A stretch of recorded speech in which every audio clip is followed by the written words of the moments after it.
जय हिंद प्यारे बच्चों, कैसे हो? उम्मीद अच्छे हो के स्वागत है। आज हम इस वीडियो में प्रश्नावली 1.2 को पूरा करने वाले हैं। ठीक है, और इसमें 3 प्रश्न दिए गए हैं। इनमें से बच्चे बोर्ड एग्जाम में एक क्वेश्चन 100% आता ही है। आप प्रीवियस ईयर का क्वेश्चन पेपर उठा के देख लो, कोई ना कोई क्वेश्चन पूछा गया है। तो इस वीडियो को शुरू से अंत तक बहुत ध्यान से देखना, समझने की कोशिश करना। और अगर आप समझने की कोशिश करोगे और मैं समझाऊं, समझ में ना आया, ऐसा हो ही नहीं सकता।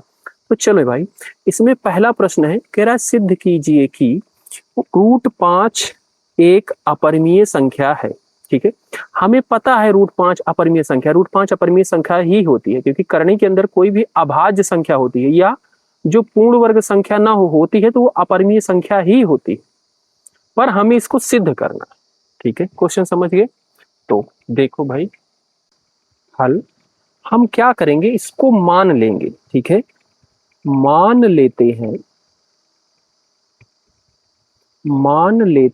एकदम अपनी भाषा में लिखना है। मान लेते हैं कि √5 एक परमीय संख्या है।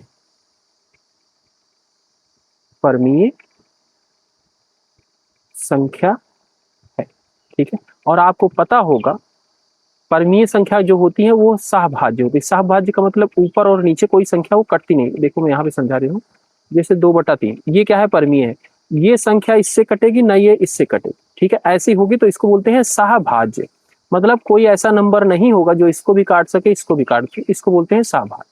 ठीक है, अच्छा, जब हमने इसको मान लिया कि √5 एक परमीय संख्या है, तब एकदम अपनी भाषा में इसे हम क्या लिख सकते हैं, √5 बराबर P/Q लिख सकते हैं। हाँ भाई, भिन्न के परमीय संख्या की परिभाषा ही है, ऐसे P/Q के रूप में होगी, और ये क्या होंगी, सहभाज्य होती हैं।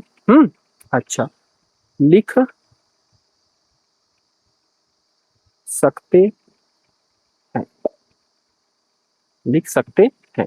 जहां पूरा एकदम हिंदी में लिखेंगे, ए और सॉरी P और Q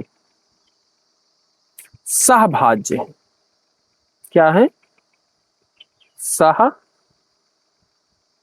अभाज्य पूर्णांक है। ठीक है, सहभाज्य का मतलब बता दिया, ये दोनों मतलब कटेंगे नहीं किसी से।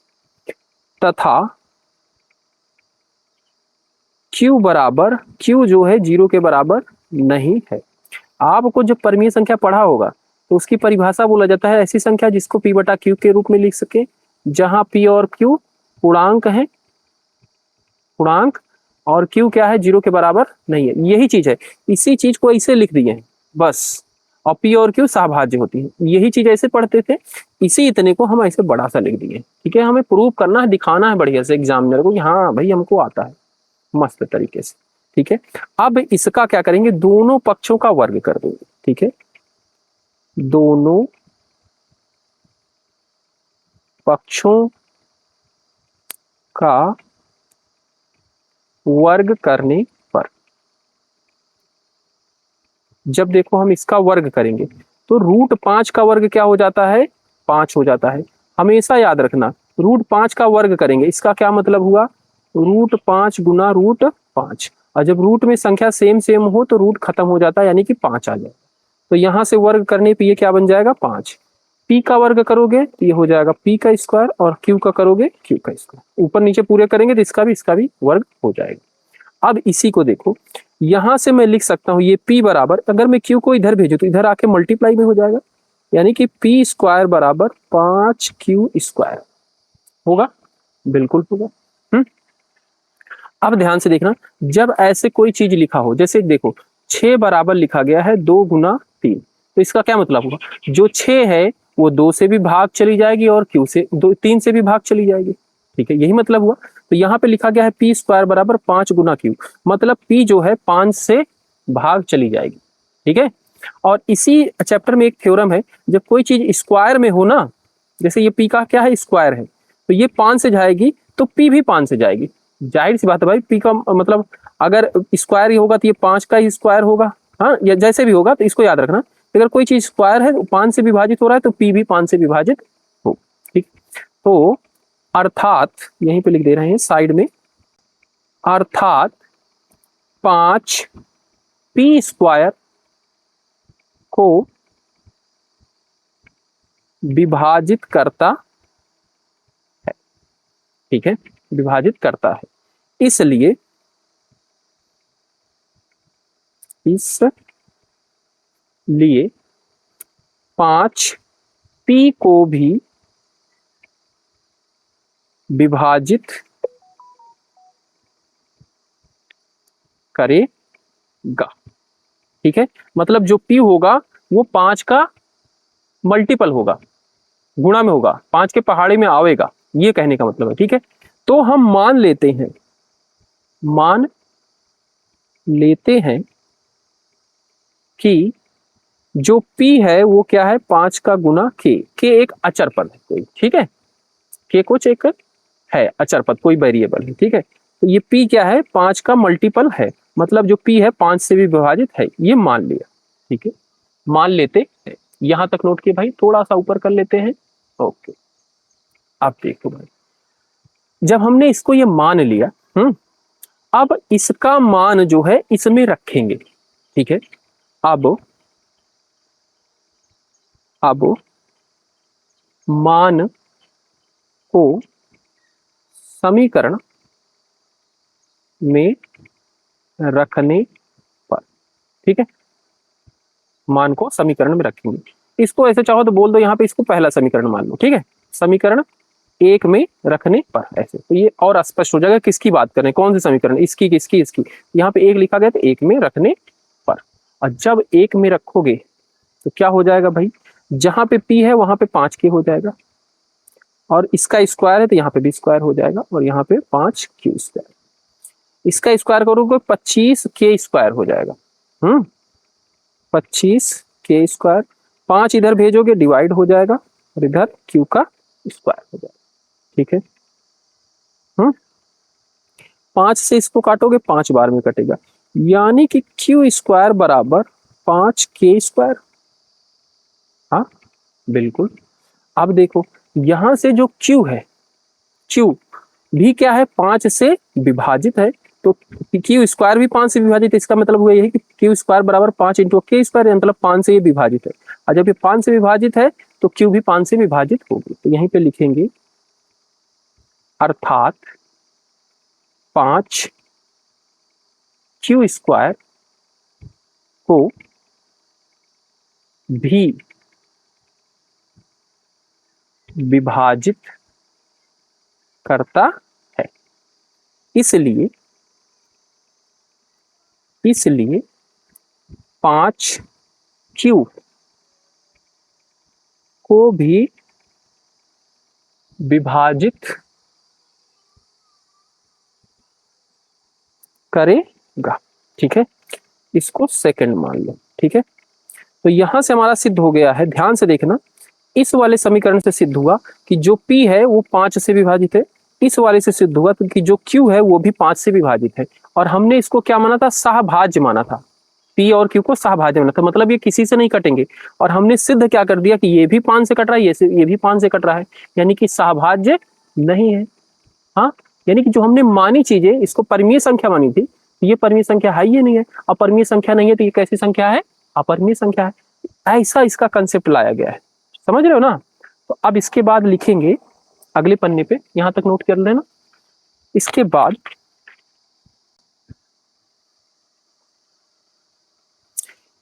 इस प्रकार 5 P और Q दोनों को विभाजित करता है। ठीक है, करता है, लेकिन P और Q तो सहअभाज्य है, हमने तो यही माना था सहअभाज्य है। तो जो हमने माना था उसका क्या हो गया, विरोधाभास हो गया, अपोजिट हो गया। यह विरोधाभास है, विरोधाभास है। यह विरोधाभास है। अतः हमारी कल्पना, हमारी जो हमने माना था, हमारी मान्यता, हमने माना था ना, मान्यता गलत है, गलत। ठीक है, इसलिए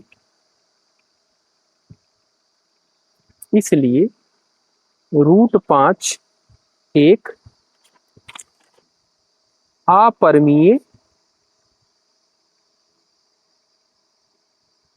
संख्या है। इस तरीके से हमें इसको प्रस्तुत करना है बच्चा। ठीक है, ऐसे लिखोगे ये बच्चा, ये नंबर एक क्वेश्चन है, ये पूछा ही जाता है बोलो, और ये इतना बड़ा है, बढ़िया से एक्सप्लेन करके लिखना। ठीक है, सिद्ध हो गया। प्यारे बच्चे, दूसरा प्रश्न है, सिद्ध कीजिए कि 3 + 2√5 एक अपरिमेय संख्या है। ये है दूसरा क्वेश्चन। ठीक है, तो देखो भाई इसको किस तरीके से करेंगे।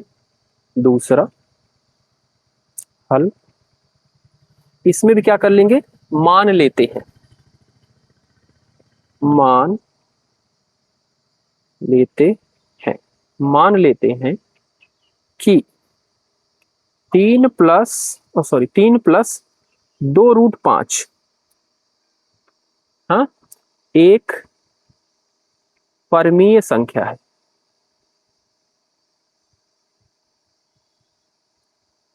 परमीय संख्या है। ठीक है, ठीक है, और जब ये परमीय संख्या है, यानी कि 3 + 2√5 बराबर P/Q, P/Q मान सकते हैं, इसी को A/B भी मान सकते हो भाई, क्योंकि एनसीईआरटी में A/B ही दिया गया है। ठीक है, तो पर हमने पढ़ा था परमीय संख्या P/Q के रूप में लिखी जाती है, तो इस तरीके से मैं बता रहा हूँ। ठीक है, ओके, तो P/Q मान लेंगे। ओके, अच्छा, अब देखो, तो जहां पे P और Q क्या है, परमीय संख्या बोला ही गया, मान लिए, तो ये P/Q हो गया। ओके, तब अब इसी चीज को हम ऐसे लिख सकते हैं, अगर मैं 3 को उधर भेज दूं तो ये जाएगा P/Q, 3 इधर जाएगा माइनस हो जाएगा, और इधर क्या बचेगा, ये 2√5। ठीक है, और अगर 5 को भी मैं उधर भेजूंगा, सॉरी 2 को भेजूंगा, तो इधर बचेगा √5 P/Q -3/2। ठीक है, मतलब ये इसमें भाग है पूरे। ठीक है, अच्छा, ये कौन सी संख्या है, ये अपरिमेय संख्या है। √5 क्या होती है, अपरिमेय संख्या होती है, हमें पहले से पता है।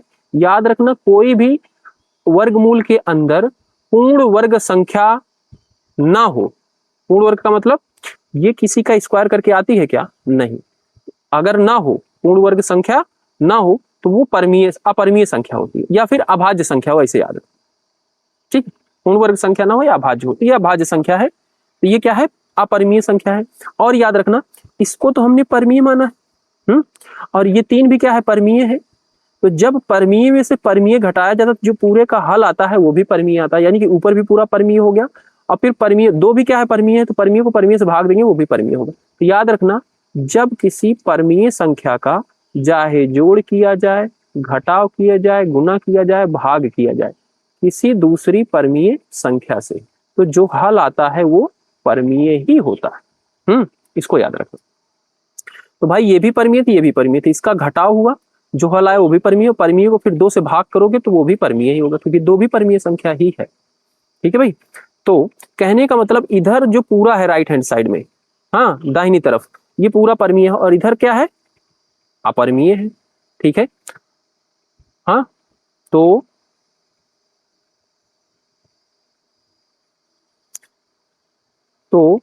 दाई ओर, ये दाई ओर ये पूरा परमीय था, परमीय संख्या 2 से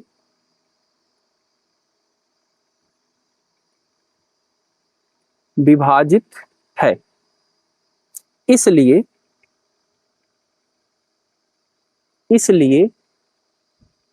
यह भी परमीय संख्या है,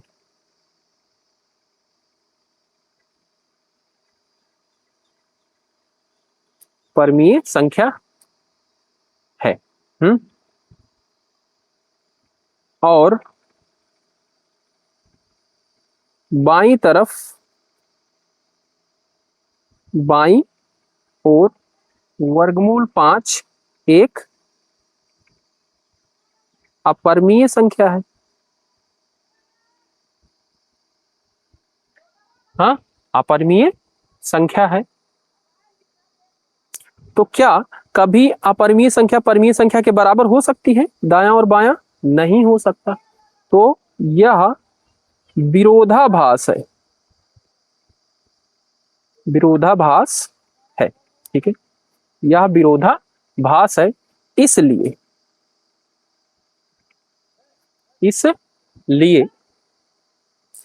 3 + 2 वर्गमूल 5 एक अपरमीय संख्या है। ठीक है, ऐसा लिखेंगे, बढ़िया एकदम मस्त तरीके से पूरे के पूरे नंबर मिलने वाले। ठीक है, प्रश्न संख्या 3 है, सिद्ध कीजिए कि निम्नलिखित संख्याएं अपरमीय। इसमें 3 भाग दिए गए हैं। ठीक है, तो प्यारे बच्चे सबसे पहले हम पहला भाग करेंगे, तो दूसरा तीसरा। ठीक है, तो तीसरे का फर्स्ट, इसमें दिया गया है 1/√2। ठीक है, तो क्या करेंगे इसमें? हल। मान लेते हैं, मान लेते हैं कि 1/√2 एक परमीय संख्या है। ठीक है, जब हमने इसको परमीय संख्या मान लिया, यानी कि 1/√2 बराबर P/Q लिख सकते हैं। ओके, अब यहां से इस √2 को ऊपर लाओ। जब इसका ऊपर लाने का मतलब इसका क्रॉस मल्टीप्लाई ऐसे ऐसे कर देंगे। ठीक है, तो क्रॉस मल्टीप्लाई करेंगे तो यहाँ पे Q आ जाएगा और यहाँ पे √2 P आ जाएगा। और फिर P को इधर लाओ तो ये क्या हो जाएगा? √2 उधर बचेगा और P इधर आके Q में डिवाइड हो जाएगा। देखो बराबर है तो इसलिए मैं उधर वाला इधर लिख दिया, इधर वाला इधर लिख दिया। समझ रहे हो? Q/P हो गया। ठीक है, और अब देखो ये परमीय संख्या थी P/, इसका व्युत्क्रम हो गया तो ये भी परमीय है। ठीक है, यहां पे लिख देते हैं परमीय संख्या का व्युत्क्रम भी परमीय होता है, व्युत्क्रम भी परमीय होता है। ठीक है भाई, तो ये भी परमीय होगा। आप देखना ये पूरा परमीय है और √2 क्या है? अपरमीय। ठीक है, हाँ, ये पूरा क्या हो गया? परमीय है और ये क्या है? अपरमीय है। तो इसी को ऐसे भी लिख सकते हो, ये पूरा अपरमीय संख्या बराबर परमीय संख्या असंभव है, असंभव है, ऐसा हो ही नहीं सकता। असंभव है, यह विरोधाभास है,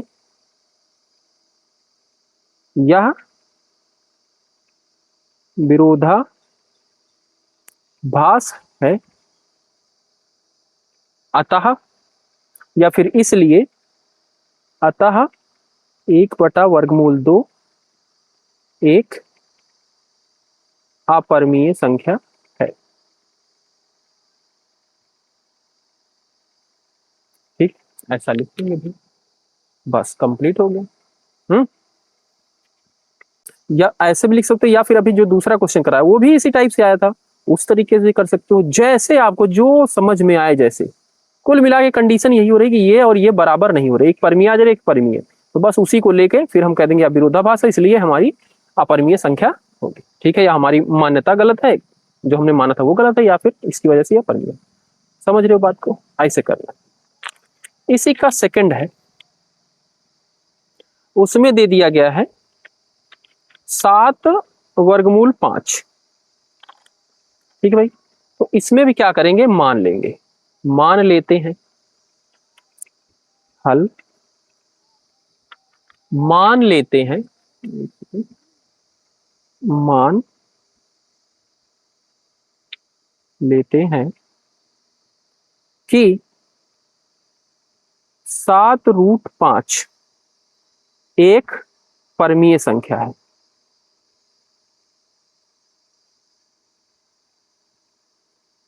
परमीय संख्या है, और जब ये परमीय संख्या है तो 7√5 बराबर p/q हो जाएगा। ओके, अब यहां से √5 बराबर क्या हो जाएगा, 7 इधर गुना था, इधर भेजेंगे तो p/q में भाग हो जाएगा। अब यहाँ पे भी वही कंडीशन आ गई, ये p/q क्या था, परमीय था, परमीय को 7 से भाग करेंगे, तो 7 भी तो परमीय है, परमीय को परमीय से भाग करते हैं, मतलब ये पूरी परमीय हुई। और ये क्या है, अपरिमेय, तो लिखेंगे अपरिमेय संख्या बराबर परमीय संख्या असंभव है, असंभव है, अतः हमारी मान्यता, इसको देखो ऐसे भी लिख सकते हैं, अतः हमारी मान्यता गलत है। हमने जो माना है वो क्या है, गलत है। अपनी भाषा में जो आ रहा है वैसे लिखो, गलत है, इसलिए 7 वर्गमूल 5 एक अपरिमेय संख्या है, ऐसा लिख देंगे। ये भी बिल्कुल सही है, एक नंबर का। ठीक है, ओके। अब देखो भाई लास्ट वाला इसका, तो बच्चों समझ में आ रहा है तो वीडियो को लाइक कर दो और चैनल को सब्सक्राइब कर दो अगर नए हो तो, और अगर पुराने हो तो कोई बात है नहीं, फिर तो बहुत ही अच्छा है। ठीक है, ओके भाई। इसी का थर्ड दिया गया है, इसमें है 6 + √2 वर्गमूल 2। इसका भी हल मान लेते हैं कि 6 + वर्गमूल 2 परमीय संख्या है। 6 + वर्गमूल 2 परमीय संख्या है, और जब ये परमीय संख्या है तो इसको p/q लिख सकते हैं, बिल्कुल लिख सकते हैं।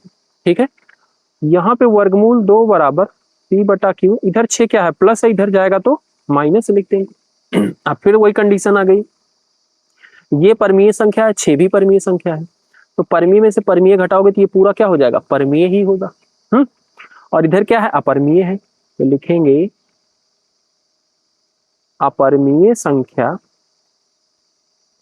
बराबर परमीय असंभव है। हाँ, अतः हमारी मान्यता